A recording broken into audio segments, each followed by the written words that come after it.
તો ભુજમાં એક તરફ ભયંકર વરસાદ જોવા મળી રહ્યો છે, બીજી તરફ જે દ્રશ્યો આવ્યા છે તે ખૂબ જ ભયાનક છે, કેમ કે ભુજની અંદર વીજળી પડી હોવાના સમાચાર મળી રહ્યા છે। એક તરફ કચ્છના નખત્રાણામાં ભારે પૂર આવ્યું, આપ જોઈ રહ્યા છો આ સીસીટીવી કે જેમાં શાંતિપૂર્ણ માહોલ છે। વરસાદ એક તરફ વરસી રહ્યો છે, લોકો શાંતિથી બેઠા છે અને ઓચિંતી વીજળી પડે છે। અહીંયા આગળ ભાગદોડ શરૂ થઈ જાય છે। જે દુકાનમાં બેસેલા લોકો હતા, એક વ્યક્તિ છેક બહાર સુધી જતો જોવા મળી રહ્યો છે આપને, બીજો જે વ્યક્તિ છે તે ભાગીને અંદર જવાનો પ્રયાસ કરે છે। હવે અહીંયા આગળ બાજુનું જે ઇમારત હતી તે જર્જરિત ઇમારત હતી કે જે જર્જરિત ઇમારતની બાલ્કની ઉપર વીજળી પડે છે। એ બાલ્કની પર વીજળી પડવાને કારણે પરિસ્થિતિ એ છે કે અહીંયા આગળ આવેલી રેસ્ટોરન્ટની બાજુમાં જે આખો માલ સામાન રાખવામાં આવેલી જગ્યા છે, ગેસના બાટલા આપ જોઈ રહ્યા છો, ત્યાં આગળ વીજળી પડવાને કારણે આખો સ્લેબ આવીને પડે છે। એક વ્યક્તિ કે જે અહીંયા બેઠું હતું તે ભાગીને સીધું બહાર જતું રહે છે અહીંયા આગળ પોતાની જાતને બચાવવા માટે। આ દ્રશ્યોમાં જોતા હશો, જ્યારે અન્ય એક વ્યક્તિ કે જે અહીંયા ઊભું છે તે ભાગીને અંદર તરફ જતો રહે છે, તે પણ પોતાનો જીવ બચાવી લે છે। સારા સમાચાર એ છે કે નુકસાન મોટું થયું છે પરંતુ જાનહાનિ નથી થઈ। આ જર્જરિત ઇમારત હતી કે જેના પર વીજળી પડવાને કારણે આ પ્રકારની પરિસ્થિતિનું નિર્માણ થયું છે। વધુ એક જાણકારી કે જે હાલમાં મળી રહી છે, અહીંયા આગળ ઘણા બધા બાટલા છે ગેસના, તે આપ જોઈ રહ્યા છો, સેંકડોની સંખ્યામાં ગેસના બાટલા અહીંયા પડ્યા છે।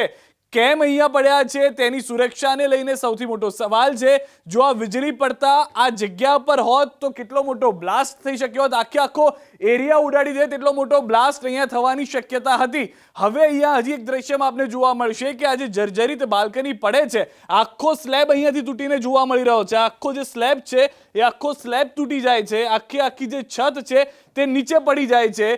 અહીંયાથી બંને વ્યક્તિ ભાગીને જતા રહે છે, પરંતુ આ વીજળી પડવાને કારણે હાલમાં જે જાણકારી છે તે પ્રમાણે કોઈ જાનહાનિ નથી થઈ। પરંતુ સવાલ અહીંયા મોટો ઊભો થઈ રહ્યો છે કે જો વીજળી આગળ પાછળ સહેજ થઈ ગઈ હોત, ભૂલે ચૂકે આટલા બધા જે બાટલા રાખવામાં આવ્યા છે તેમાંથી કોઈ એક બાટલા પર પડી હોત તો આખો વિસ્તાર ઉડી ગયો હોત, કારણ કે આખા વિસ્તારને બ્લાસ્ટ થઈ જાય તેટલો મોટો અહીંયા આગળ આ બાટલાનો જથ્થો જોવા મળી રહ્યો છે। એક રેસ્ટોરન્ટ ચાલતી હોવાની પણ જાણકારી છે, એક ઢોસાની રેસ્ટોરન્ટ ચાલી રહી હતી, પરંતુ અહીંયા આગળ આજે કર્મચારીઓ તેના કામ કરી રહ્યા હતા, એ તુરંત ત્યાંથી ભાગીને દ્રશ્યોમાં પણ જતા જોવા મળી રહ્યા છે।